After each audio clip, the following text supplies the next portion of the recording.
Vocês podem ficar de pé para nós orarmos pela nossa preletora de hoje? Você permite? Nós oramos por você. Senhor Jesus, nós te louvamos, Pai, te agradecemos por mais esse momento, no momento da sua palavra, que a irmã Roseli estará aqui trazendo para o Senhor. Que o Senhor esteja, Senhor Deus, trazendo, através da vida dela, palavras que venham do trono do Senhor. Nós pedimos para que o Espírito Santo esteja neste lugar. Nós pedimos para que o inimigo se tranque a sua boca, não venha atrapalhar, e que o Espírito Santo habite nesse lugar, neste momento. E é para a honra e glória do Senhor, é que nós te honramos e te agradecemos. Amém.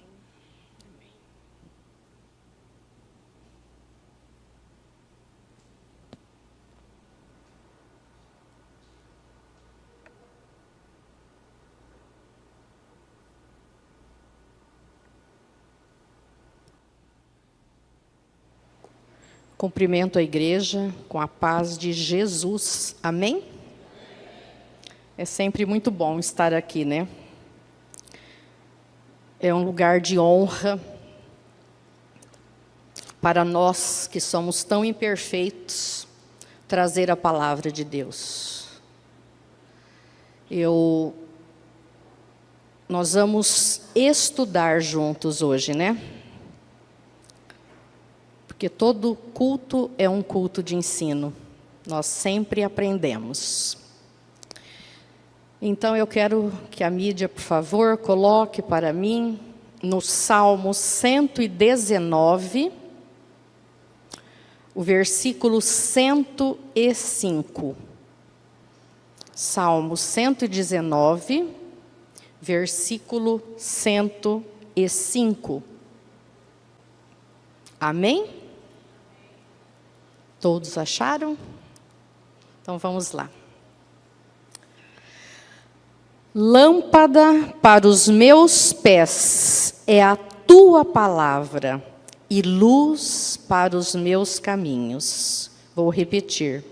Lâmpada para os meus pés é a tua palavra e luz para os meus caminhos. Amém? Pode se sentar.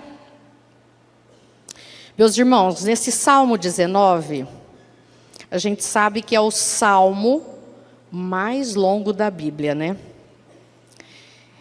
Ele é uma pérola, ele tem 176 versos, 22 estrofes, né? Versículos, aliás, 22 estrofes e 8 versos.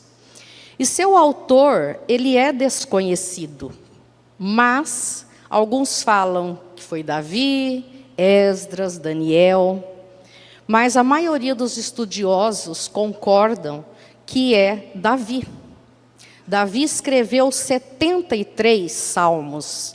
Então, pela linguagem do texto, eles acreditam que realmente foi Davi quem escreveu. E esse texto, a síntese dele, diz que a palavra de Deus é a verdade profunda e que nos ajuda em todos os momentos difíceis. E ele é uma extensão do Salmo 19, né? 7:9, que diz: a lei do Senhor é perfeita e refrigera a alma. O testemunho do Senhor é fiel, dá sabedoria ao simples. E quase todos os versos é mencionado a palavra de Deus. A palavra Deus é mencionada, porque reflete o caráter do nosso Deus, né? E reflete o caráter do Filho de Deus.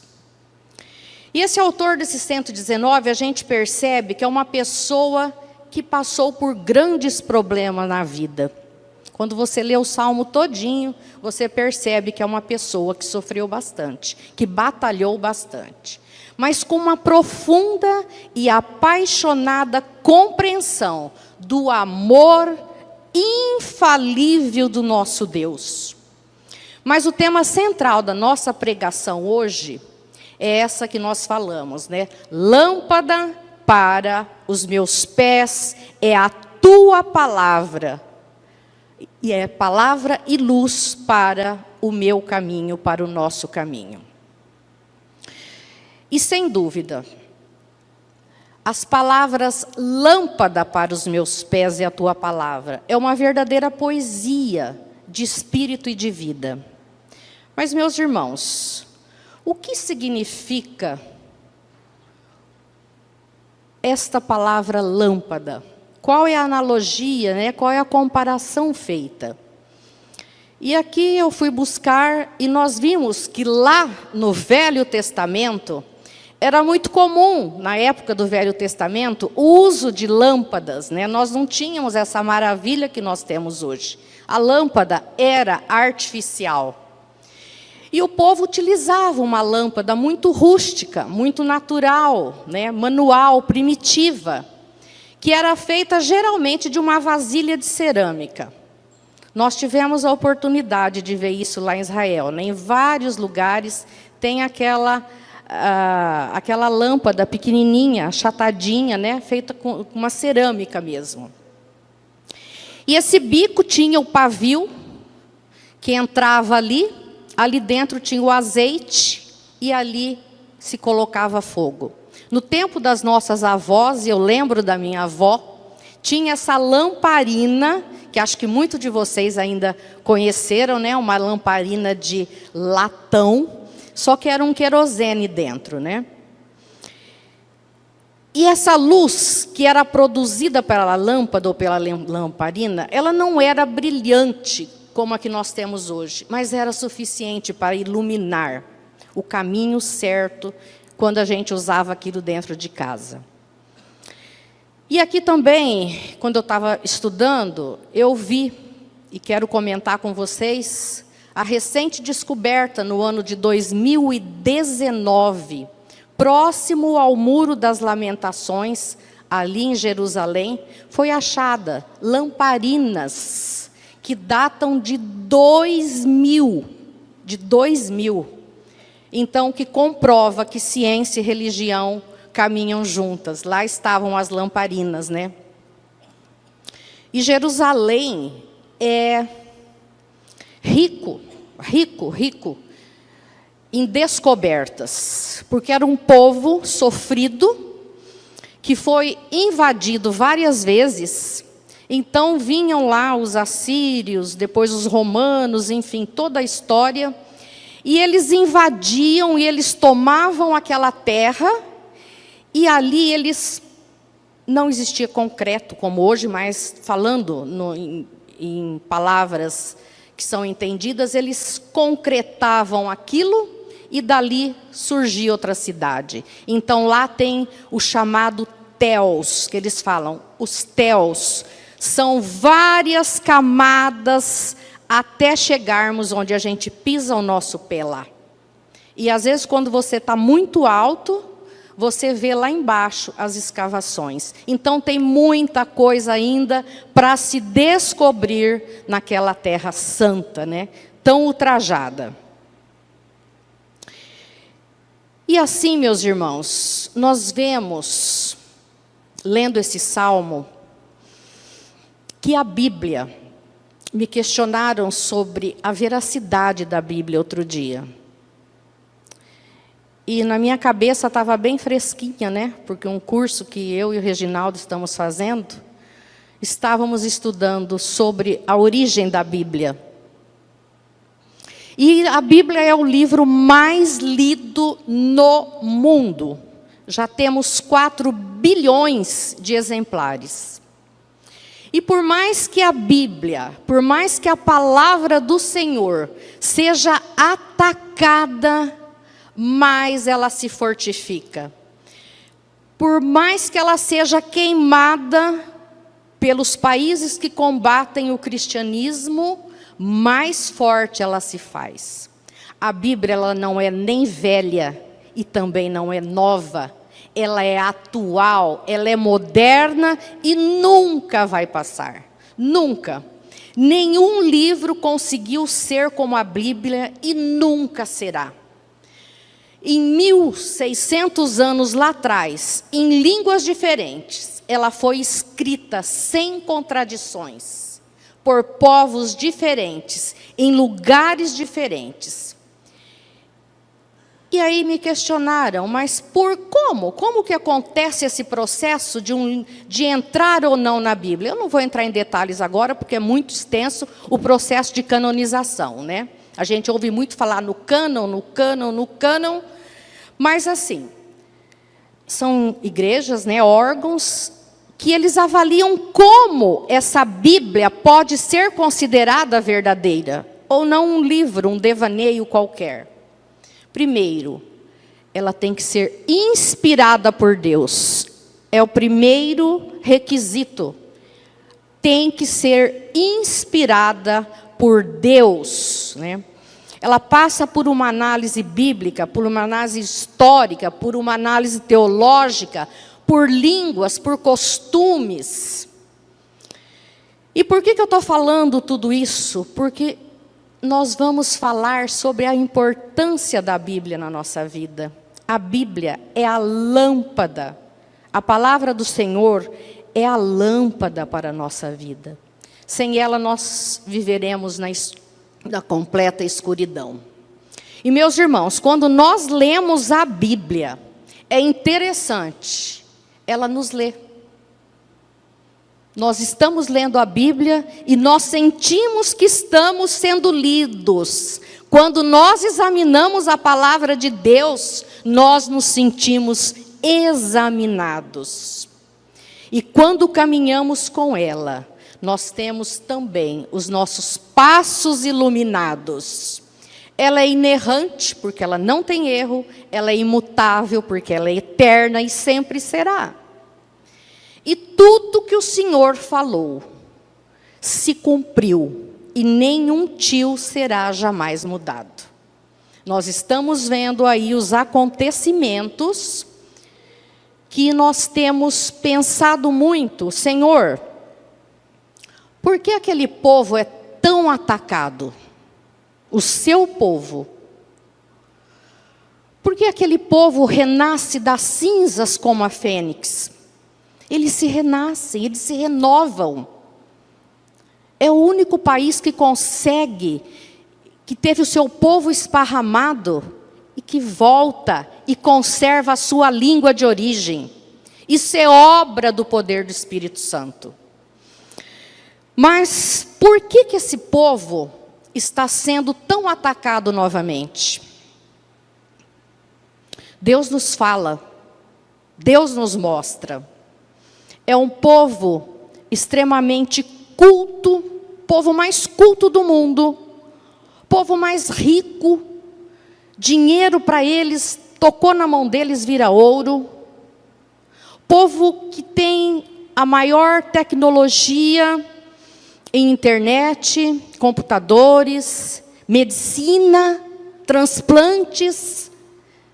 Descobriu a vacina em primeiro para o Covid. Mas o que adianta tudo isso? Se é um povo que não acredita em Cristo. Se é um povo que Deus falou através dos profetas. E esse povo não aceita que Jesus já veio, que o Messias já veio. E eles não aceitam. Apenas 2% aceitam Jesus. Hoje diz que subiu um pouquinho, 4%. Mas pensa numa população, o que é 4%? Então, às vezes eu penso, o que Deus está querendo mostrar para aquele povo que está sendo atacado, que está sendo morto, crianças, velhos. E não só para ele, né? Deus está mostrando, para nós também. Para nós também. Mas no fim, Deus também mostra que Ele nos dá a vitória. E eu tenho certeza que aquele povo, mais uma vez, vai renascer das cinzas e vai superar e vai erguer. E as nossas orações são para isso, né? Meus irmãos, e aqui nós vemos que o escritor desse salmo, ele compara a luz de Deus a uma lâmpada. E essa lâmpada, essa luz, ela vem abrir os nossos olhos e não nos cegar, né? Infelizmente, nós vemos que ainda muitos estão na escuridão, Estamos perdidos ainda, muitos não conseguem enxergar o caminho da salvação. E o Senhor, Ele nos oferece incontáveis oportunidades durante o dia, para que a gente busque a sua palavra, para que a gente busque a salvação. Meus irmãos, sem essa palavra de Deus, não só conhecê-la, mas procurarmos colocar em prática. Sem isso, nós tomamos diversos caminhos errados, que nos conduzem à perdição. A perdição. Quando Deus nos entrega o seu Filho Jesus, que é a coisa mais preciosa, você tem um filho só, e você manda-o para uma cruz. Você manda aquele seu filho, aquele bebê para a terra, para passar por todos os problemas, as dores, as lágrimas que uma pessoa normal passa. E ele sabia que seu filho ia ser morto. Qual o objetivo do Senhor? É a nossa salvação. É o que Deus espera de nós todos os dias, através da nossa fé. Que a fé é a propulsora, é a geradora das boas obras. Nós não seremos salvos pelas obras. Nós somos salvos pela fé, mas é impossível ter fé se você não gerar boas obras. É a mola que nos move, que nos faz sermos melhores, é a fé que gera as boas obras. E assim, nós vemos aí, meus irmãos, muitos como filho pródigo ainda, através dos prazeres carnais, dos prazeres do mundo, desenfreados, à margem da luz de Deus, e buscam uma justificação pela salvação, pelos seus próprios méritos. Nenhum de nós será salvo pelos nossos méritos.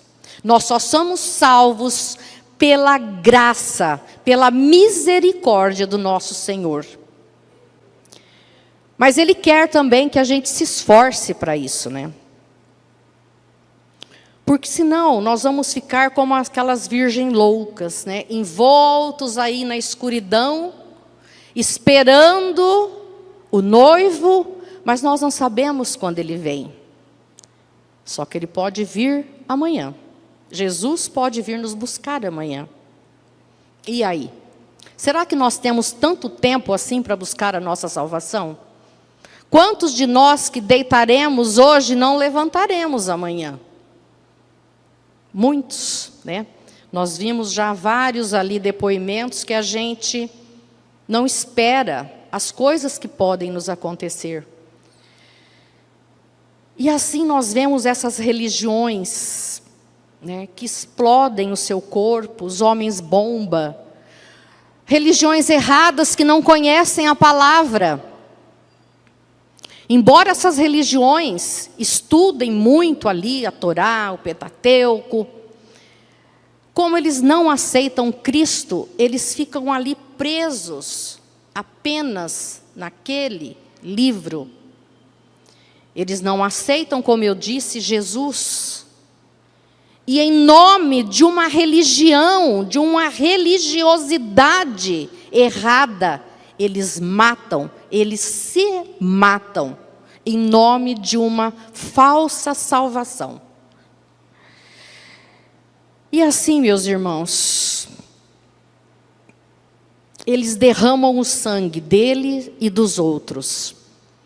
E dizem, como eu já ouvi muitas vezes, né? Todas as religiões nos levam a Deus. Não importa, todas vão nos levar a Deus. Não. apenas um caminho leva a Deus e a salvação, que é o nosso Senhor Jesus Cristo. Só através de Jesus Cristo nós teremos salvação. Nenhum caminho mais, nenhum. E ali em 2 Coríntios 5:10, nós lemos assim: todos, independentemente, compareceremos diante do tribunal de Cristo para receber segundo o que tivermos feito, para o bem ou para o mal. Então, nós que somos conhecedores da palavra, nós não temos desculpa. Nós conhecemos, nós temos tudo aqui nessa Bíblia. Para toda pergunta tem uma resposta. Para todas as nossas dúvidas, nós temos soluções. Só que nós temos que deixar que essa lâmpada ilumine o caminho, o nosso caminho.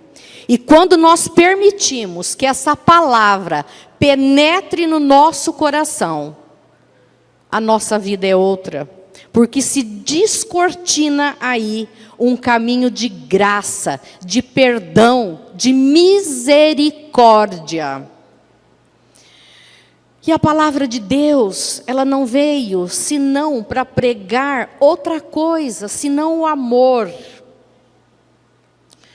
A coisa que mais agrada a Deus, entre as coisas que mais agrada a Deus, está a gratidão. A gratidão. Irmãos, nós murmuramos muito. Nós murmuramos muito. Deus abomina a murmuração. As coisas não saem como nós queremos, nós murmuramos. Nós não temos paciência de esperar a vontade de Deus. E nós precisamos aprender a ouvir a voz do Espírito Santo. Nós precisamos aprender a ouvir a voz do Espírito Santo, para que a gente não vá por caminhos escuros, né? E essa palavra da Bíblia, que é a lâmpada para os nossos pés, a luz para o nosso caminho, encarnou um dia. Ele se revestiu da vida humana e como homem ele habitou entre nós. E quando ele diz, vou para o Pai, mas deixo com vocês o Espírito Consolador. Isso é maravilhoso, porque nós nunca estamos sozinhos. Nós sempre temos o Espírito Santo do nosso lado. Só que nós temos que convidá-lo para ficar no nosso lado. E também propiciar um ambiente espiritual bom. Quem é que quer ficar perto de alguém cheio de murmurações, cheio de ingratidão por aquilo que ele nos dá? Problemas, todos nós temos, todos os dias, e teremos. No mundo tereis aflições, mas tem de bom ânimo, porque eu venci o mundo. Então é nesses momentos, é ao levantarmos, nós temos que dar a mão ao Espírito Santo, e que Ele nos fortaleça, e que ao lermos a palavra, essa palavra seja revelada e colocada em prática. No Salmo 27, 14, Davi nos fala isso aqui: espera no Senhor, anima-te, e Ele fortalecerá o teu coração. Espera, pois, no Senhor. E nesse momento único, né, que nós estamos vivendo, eu tenho pensado muito se nós temos conseguido, se eu tenho conseguido, vamos pensar aqui juntos, descansar e esperar no Senhor com tranquilidade. É difícil, meus irmãos. A nossa fé ainda é uma fé que não é genuína. Isso é próprio do ser humano. Não nos condenemos por isso, porque nós somos falhos, nós somos carne. Então nós pensamos, Senhor, eu coloco em sua mão, mas eu não descanso. eu não durmo, eu fico ansiosa, eu paro de comer. Né? Dos males o menor, mas eu sou uma pessoa que eu paro de comer. Então, nós temos que realmente segurar na mão do Espírito Santo, e mesmo desejando, a grande maioria não permite que Deus tome o controle da sua vida. Nós não permitimos. Nós somos falhos, nós somos inseguros por natureza. E a nossa ansiedade não nos permite antecipar a bênção que Deus tem para a nossa vida. Porque nós nos atropelamos. E nós arrancamos aquelas sementes que Deus está plantando em nossa vida. Através da nossa ansiedade, através da falta de confiança nele. Nós não deixamos que Deus antecipe ou que Deus coloque a bênção em nossas vidas. E essa ansiedade, às vezes, meus irmãos, nos precipita e nos leva a situações que nos afastam ainda mais de Deus. E nós só encontraremos essa reestruturação, esse renovo, quando nós buscamos o aconselhamento e as palavras, e aconselhamento e as respostas na palavra do Senhor. Eu estou frisando aqui muito a importância da palavra do Senhor, de nós lermos a palavra, meditarmos na palavra e colocarmos em prática. Como eu já falei aqui, não adianta somente eu levantar a mão e aceitar Jesus como o meu suficiente Salvador, se eu não mudar de atitude, se eu continuar todos os dias no mesmo erro, né? Então o Espírito Santo, ele fala, eu quero ficar ao teu lado, abra a porta da sua casa para mim, mas às vezes nós não abrimos.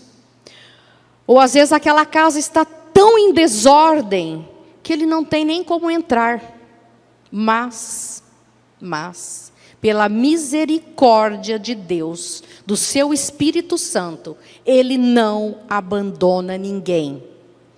Não esperem estarmos santificados, sem pecados, para ir para Jesus. Não. Nós temos que ir para o Pai, da forma como nós estamos. E deixe que Ele vai te reestruturar. Ele vai te transformar. Ele vai dar aquilo que Ele acha que você está precisando. É a confiança, né? É a fé. E nesse mundo doido, corrido, né, nós sabemos que o tempo está passando mais rápido, né? Nós temos tido tempo para meditar na palavra de Deus. Nós temos tirado um tempinho para meditar na palavra de Deus. Se nós não temos tempo durante o dia, nós temos a madrugada. E quando você cria um hábito de falar com o Espírito Santo na madrugada, ele te acorda. Tem dia que eu falo, mas eu não quero acordar, já estou acordada, mas eu não quero, eu quero dormir. Não adianta, gente, você não dorme. Enquanto você não lê ali um pouquinho, você medita, né? Você já faz ali o teu devocional. Não tem jeito. Então, arrumemos tempo para falar com Deus. Nós arrumamos tempo para tudo durante o dia. Nós temos que arrumar um tempo para falar com Deus. E quando nós entregamos essa vida, que nós não deixamos cair na cilada do inimigo, como nós somos tentados e bombardeados o dia todo pelo inimigo.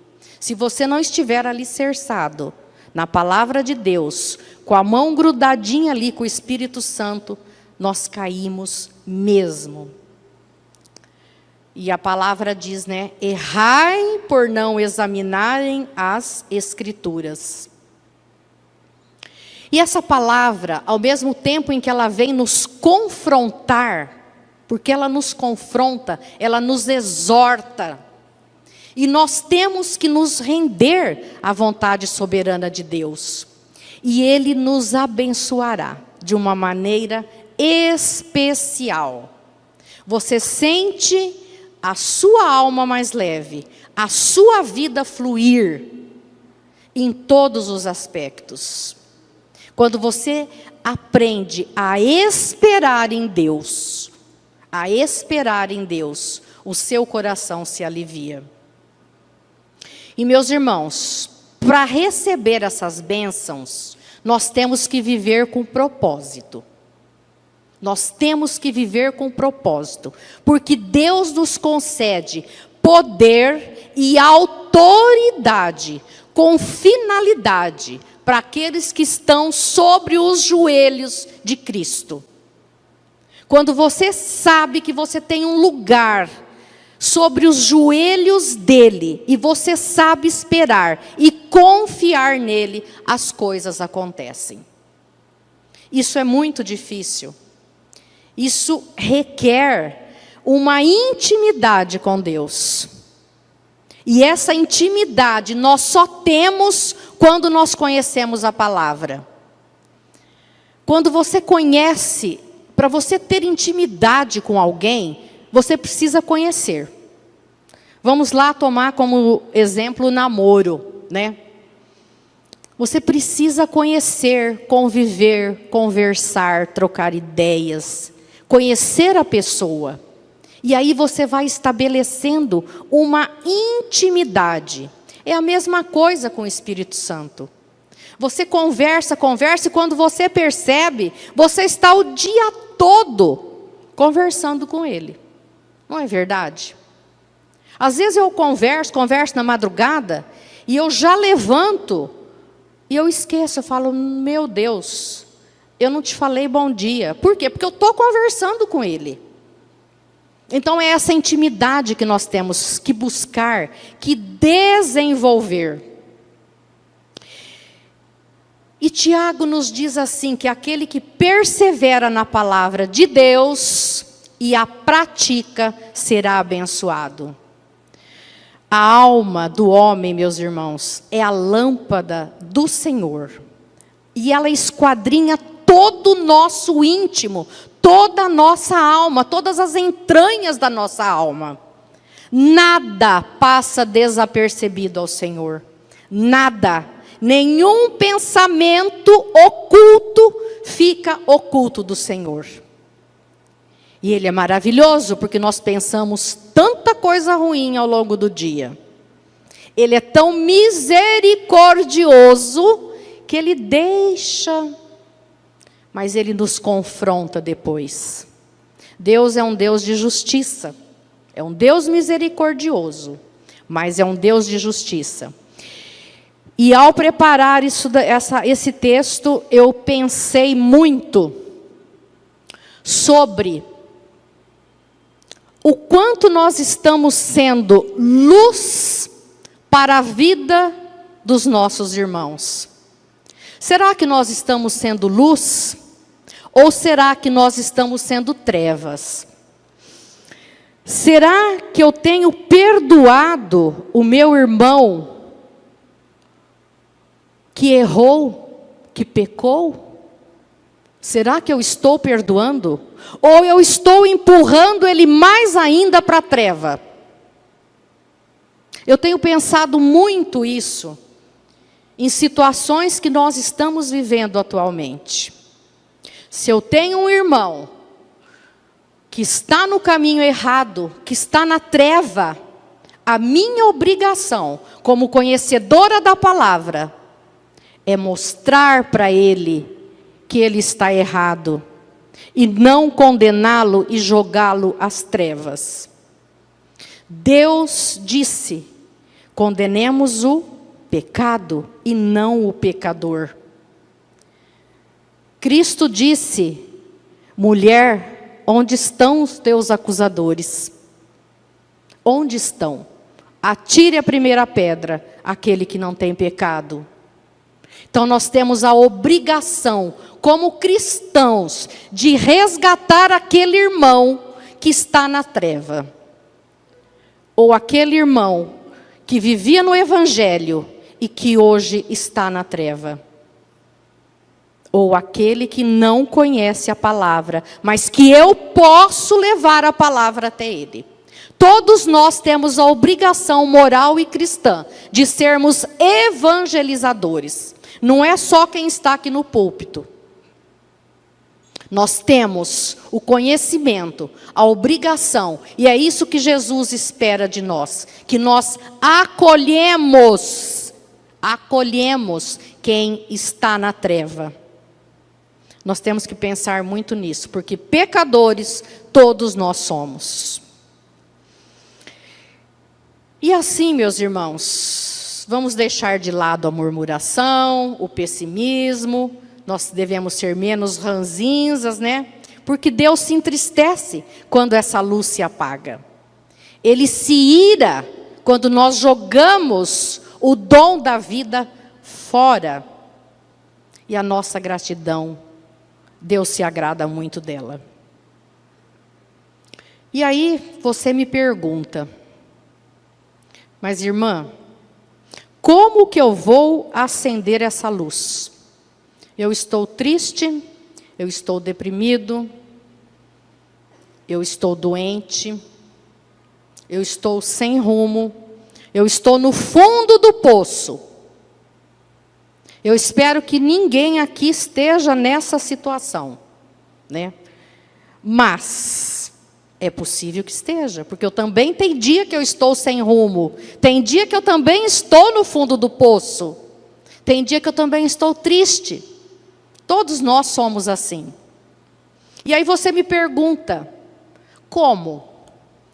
E eu te respondo, não é qualquer pessoa que pode fazer isso para você. É Deus. É aquele que tem todo o poder na mão e Ele pode fazer isso na hora que Ele achar conveniente. Ore, ore, coloque o seu joelho, chore na presença de Deus, chore lendo a palavra de Deus. E é maravilhoso quando você tem essa sintonia, que você está no mais profundo abismo. E você fala, Senhor, fale comigo. E você abre aquela palavra que acalenta o teu coração. Que Ele fala, sou teu Pai. Sou teu Pai. Então é isso que nós temos que buscar. Buscar Jesus nesse tempo tão difícil. Nesse tempo tão cruel. Às vezes eu falo, meu Deus, como o Senhor deve estar triste quando você olha o que os teus filhos estão fazendo. As barbaridades, a falta de amor, a falta de compaixão, o egoísmo, o virar as costas para quem precisa. Hoje um senhor de 84 anos está sozinho passando fome. Uma amiga minha colocou na internet, sabe qual foi a resposta de muitas pessoas? Mas ele não tem filhos? Os filhos têm que ter obrigação com os pais, mas não tem assistente social, não tem a LOAS, não tem a prefeitura, e daí? O que eu posso fazer? Eu não quero saber o que tem. Quando a gente vê uma situação, nós temos que pensar, o que eu posso fazer para ajudar?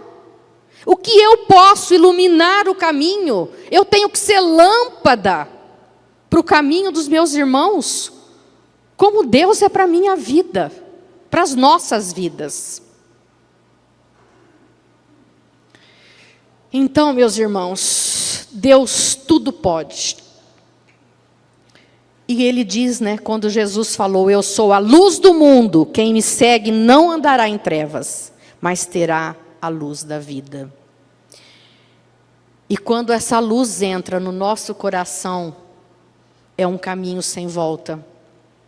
Mas nós temos que ter cuidado com o inimigo, porque nós já vimos muitos irmãos nossos que teve luz um dia e hoje está na escuridão. E assim eu não vou me alongar muito, mas eu quero falar para vocês que quando a gente lê a palavra de Deus, né, e a gente fala, Senhor, muito obrigada pela sua palavra, porque essa é a verdadeira luz para os meus pés. E muitos reis, muitos profetas, muitos sacerdotes, eles manifestaram uma alegria imensa quando eles recebiam a palavra do Senhor. A palavra do Senhor são rios de água viva, né? E finalizando aqui, num livro sobre eclesiologia, que é o estudo das igrejas, a gente vê ali que no tabernáculo existia uma série de utensílios que obedeciam uma ordem, né? Existia a lâmpada, e essa lâmpada, ela não poderia ser apagada de forma nenhuma. Extraía-se o mais puro azeite para colocar naquela lâmpada ali, para que ela não se apagasse. Então, eles tinham a obrigação de ir ali todo dia, acender aquela lâmpada continuamente. E trazendo isso hoje para o nosso dia, nós temos que trazer o azeite para acender essa lâmpada entre nós, na nossa comunidade, na nossa igreja, né? Para que essa luz não se apague. E nós temos que renovar esse azeite, não só no domingo. Nós temos que congregar, nós temos que cultuar, nós temos que adorar. Mas essa luz, ela não pode ser acesa só aos domingos. Eu tenho que sair daqui abastecida desse azeite, para que ela me mantenha acesa a lâmpada durante toda a semana. Claro, a gente vem na igreja, igual o irmão Edenilson falou, temos várias oportunidades de estar aqui nessa igreja. Mas que você, que só vem aos domingos, que esse azeite permaneça aceso a semana toda, para que você seja uma pessoa melhor durante a semana. Todos os dias nós temos a obrigação de procurar sermos pessoas melhores. E se não acontecer isso, né? Por que que a luz se apaga? Por que que essa luz se apaga? E Jesus nos responde, né? Porque o azeite não era puro. Porque se o azeite for puro, baseado na palavra do Senhor, essa luz não se apaga. Amém? Amém. Então vamos ficar de pé para nós orarmos ao nosso Senhor.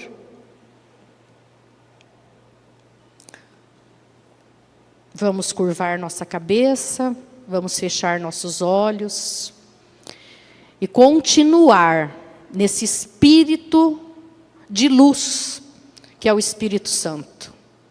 Senhor, nosso Deus, nosso Pai, nós somos gratos a Ti, Pai, por ter nos deixado a Sua palavra, que é a luz que ilumina os nossos dias, é a luz que abastece e revitaliza a nossa fé.